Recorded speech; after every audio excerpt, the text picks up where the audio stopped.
Meet Batman. Oh yeah, I get called Batman a lot. And for good reason, as this crowd discovered when they came to hear Ian Abelson's presentation for the Zion Nature Center. I am here today to show you and to talk about some bats. Ian knows bats like teachers know the faces of their students. The biggest bat, like I said, in the wild, has a wingspan of about 6 feet. The smallest bat in the world is the bumblebee bat in Thailand. It has a wingspan of about 5 inches. That phrase is a complete lie. There are no bats that are blind, but there are a lot of bats that can't see very well. Do you like bananas? Yeah! Absolutely.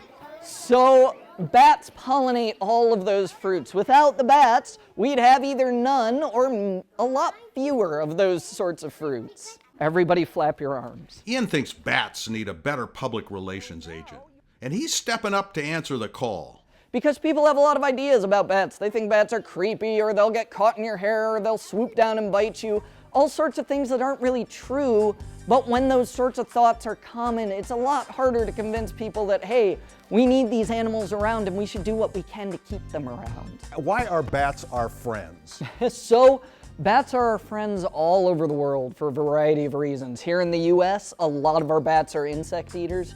A lot of them eat the pests on farmers' crops. We estimate that they save farmers in the US billions and billions of dollars every year in extra pesticides. Her ears are like little satellite dishes on her head. So that gives her excellent directional hearing. So a bat like Jinja can basically figure out where everyone in this room is just by hearing their voice. And this room was filled with inquiring voices. And of course, one thing everyone wants to know. Do bats really suck people's blood? So vampire bats do exist. They're not a myth. There are 3 species of them down in South America, so they don't live up here in the US. They typically feed on farm animals. Farm animals tend to stay in one spot. The vampire bats will sneak up on them while they're sleeping. And no, the animals don't die from being bitten and they don't turn into vampire cows.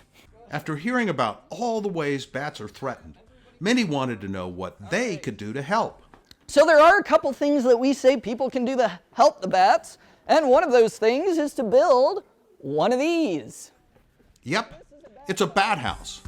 And it's important because it can help protect them from white nose syndrome. That's a disease that's killing millions and millions of bats. Since populations are being driven down so much by white nose syndrome, we especially want those mother colonies of bats to have a nice, safe place to be able to raise their babies, to restore those populations. Yeah?